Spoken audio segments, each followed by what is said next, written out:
Okay, good morning, everyone.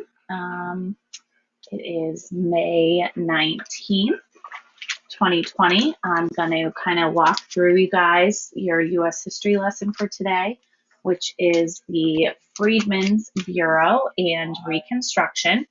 So just to kind of review, last week we looked at the Civil War. So essentially, the Civil War resulted in um, a lot of death. About 500,000 people lost their lives.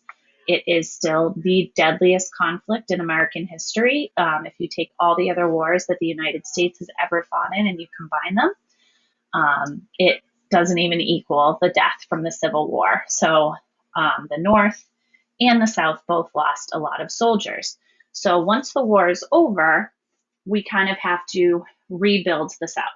So the federal government in Washington, D.C. is going to carry out a program that basically is going to try to rebuild the damage to the South and restore the southern states to the Union. So this entire process was called Reconstruction. We have to rebuild. And essentially what had to happen is each individual state had to meet a certain level of certain benchmarks to get quote unquote readmitted or sent back into the Union. But a large portion of Reconstruction is going to be the fact that slavery is now over. Lincoln signs the Emancipation Proclamation during the Civil War. And then once the war is over and the North, quote unquote, wins, okay, now we're going to have millions of freed slaves who are going to be starting out their new lives in a very poor region where there is not a lot of economic activity. The South had just been devastated by the war. So freedmen are going to need to find a life. These people are going to have to figure out, now that I'm free, what am I going to have to do? Plantation owners lose their slave labor, which was worth over $3 billion. And then you also have poor white Southerners who cannot find work because now we have all these freedmen that are also looking for work. So there's job competition between these two. Okay, so the first big thing of the period of Reconstruction is going to be the necessary amendments added to the Constitution.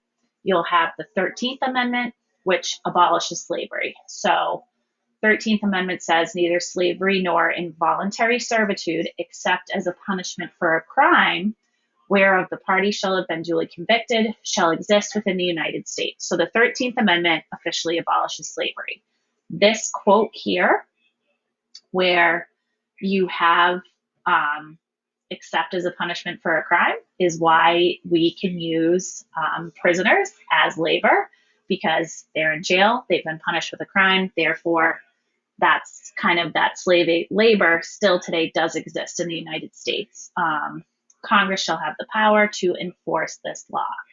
So the civil rights, and basically now these freed people want the same rights as everybody else. So in a convention in Alabama, freed people affirmed their rights and said they claim exactly the same rights, privileges, and immunities that white men have. We have nothing more and want nothing less, right? So now that we're freed men of society, we want the exact same rights that these people have. So that is going to take place in the 14th Amendment. So the 14th Amendment grants equal rights under the law to all citizens. So any single person born in the United States has a right to life, liberty, or property. So the 14th Amendment grants rights to these freedmen, but this amendment has been used throughout United States history to grant equal rights to all persons. So, for example, gay marriage, the 14th Amendment is what was used to pass this.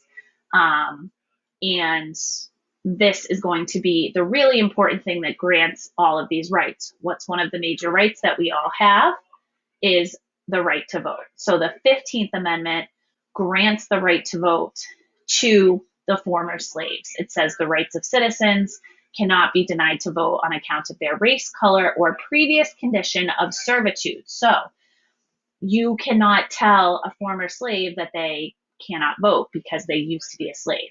the 15th Amendment says that that is now illegal. Okay. Congress shall have the power to enforce this law. So these Civil War amendments, all three of them go together, and they're kind of known as the Civil War amendments. All three are kind of a package. 13th, to review again, abolishes slavery.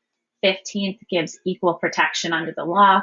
15th provides for all men, including white and black men, to vote. Okay, this was a victory for democracy. And you will see as we kind of go through the rest of this slide presentation, many former slaves, like this was the most important thing for them to vote. So you had lines of people lining up to vote all over the South.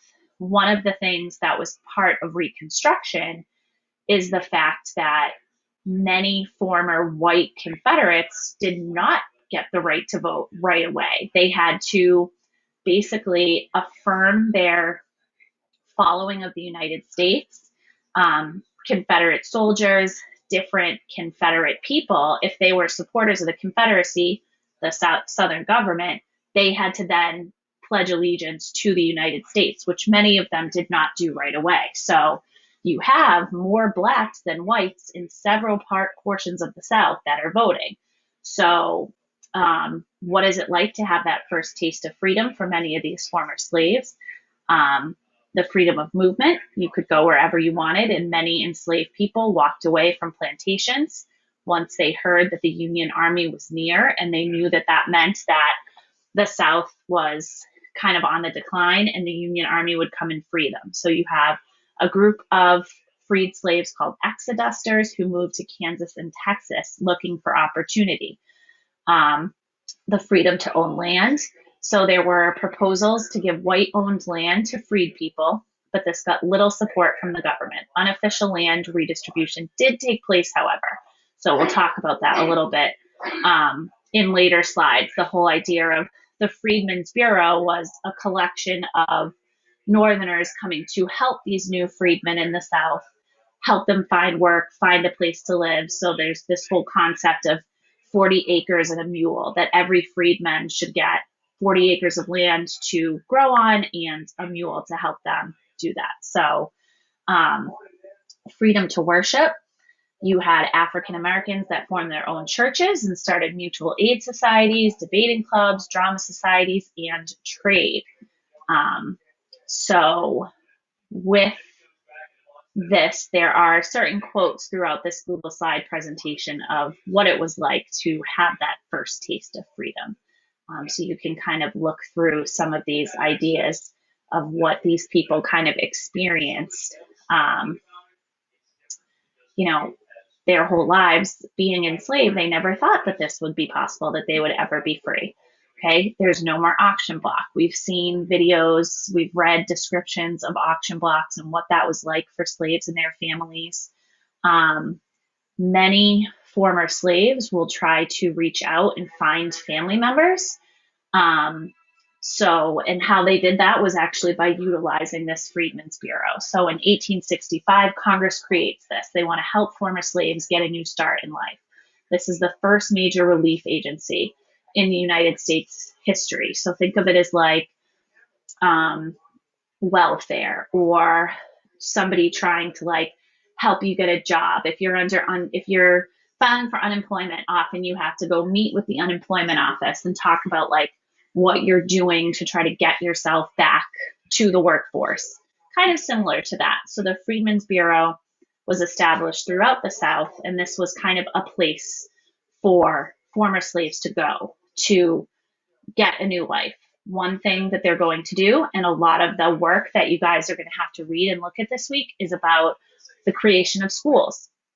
For many slaves, it was illegal for them to read and write. So now that they're free, no matter what age they were, former slaves wanted to learn how to read and write. So they built thousands of schools throughout the South that go from, age 5 to age 50. You start to have the historically Black colleges like Howard and other places like that begin to be built in the South.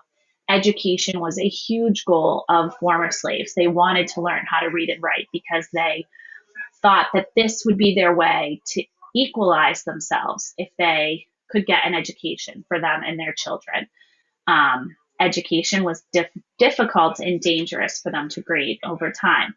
Um, Another thing that the Freedmen's Bureau will do is they will kind of help to start records of different people that come through their door. So think about the movie that we saw with Harriet Tubman, where the gentleman that she met at the Runaway Slave Society, writing down people's names, where were you born, what was your family's name. So they kind of started to create these different records. So one of your assignments, you're actually going to see something like that, where this is like an education school, and here's girls and boys, and like now we're all of a sudden going to want to keep records of these people. And the bottom slide that you can't see, it says Southerners hated the idea that freedmen would be educated. So that is why it was so difficult for them to get that education.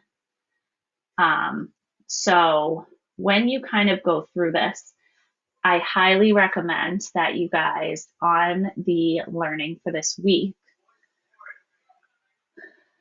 hold on one second. Okay, so this is your learning for this week. So I highly recommend that you guys watch one of these videos, okay? These are the notes that we just went through right here. But these 3 videos here are going to kind of give you a much better background information, about the accomplishments of the Freedmen's Bureau. The CBS Sunday Morning one is really, really good. It talks a lot about how you had so many Southern Black males that now could vote. So what happens to the Southern governments is the governments start to look like the people that can vote. So you start to have a lot of Black representation in the state governments. A big reason for that is because a lot of the whites can't vote yet. So you have you have the first representatives to Congress that are Black, the first senators that are Black. You have the first Black governor in Louisiana that start to look like the people living in the society. I mean, there were lots of former slaves that were now freed. One thing that will happen with a lot of them is looking for work. A lot of them will end up just working on the plantations of their former owners. But this time they're freed. They're not, still in bondage, but the inequality of pay and all things like that are going to be things that continue moving forward. So Reconstruction is a very large, big, complex thing in American history that we have very much changed our viewpoints on what took place, what happened, and whether or not it was successful.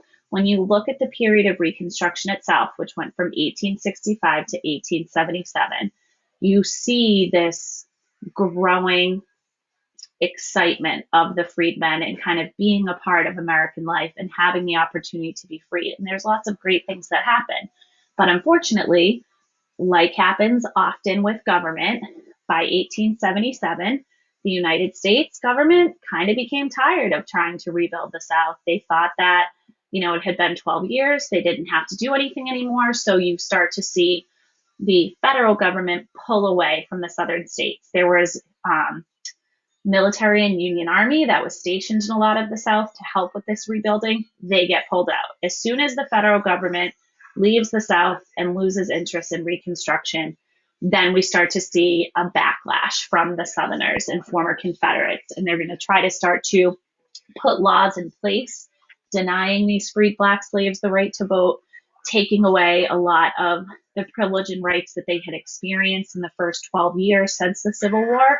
So kind of Reconstruction is the positive, and then post-Reconstruction, which we'll start to kind of look at next week, becomes an extremely negative and not so great part of American history, which kind of leads us to believe that Reconstruction was a failure. So, but this week, please, like I said, feel free to watch these videos.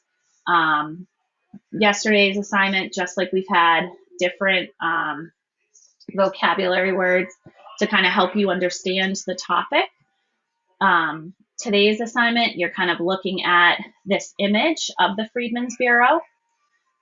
If you click this link, you can pull it up and make it bigger. So all you have to do is click on that and just answer the questions here. Tomorrow, you're going to be looking at this excerpt, which is a report written by a worker from the Freedmen's Bureau talking about schooling and talking about education. You have this little monthly report from a Black school about who's enrolled, the ages, just kind of a different thing to look at. So you're going to be kind of comparing these two primary sources to each other. Thursday, we don't really have an assignment here for you. So Friday, just to kind of wrap up the discussion, kind of think about how post-Civil War life would be so difficult to rebuild and reopen, and kind of compare that to now. Yesterday, um, the governor just announced his reopening plan for Massachusetts. So, what are some of the challenges of that? You know, I feel like at this point, we're all tired of being stuck at home and not really doing anything. So now, like, are we being too eager to reopen when we don't know if that's the smart thing to do? So just your question, this is a little bit to explain the reopening to you of Massachusetts, and then use the notes on Reconstruction, especially that first slide, to compare and contrast the challenges. Um, Again, if you have not had the opportunity to kind of participate in the remote learning from the past couple weeks, I highly recommend that you do. I did contact all of you guys last week with your final grades. So in order to gain those 4 extra points on that final grade, and it's not 4 points per week, it's 4 points total. I'm sorry, I feel like that there was some confusion with that. Make sure that you're going through and learning this information. And this is all new, like I said. So you want to make sure that you're doing the notes, watching the videos, doing the assignments. And if you have problems or confusion with anything, make sure that you guys let me know. I'm here for you. And if you want to pop in to Thursday to the office hours on Zoom, myself, Miss Chamberlain, will be there at 11 a.m. Happy and willing to see you on Thursday morning. So I will most likely be using the exact same link that I used last Thursday. So I will share that to the stream again. Just click it at 11, pop in. If there's something you're confused about or something you have a question about, please let me know. Again, I hope everybody is doing all right. I didn't do my hair and makeup for you today, but wanted to make sure I got this video up there. So I will talk to you guys subsequently.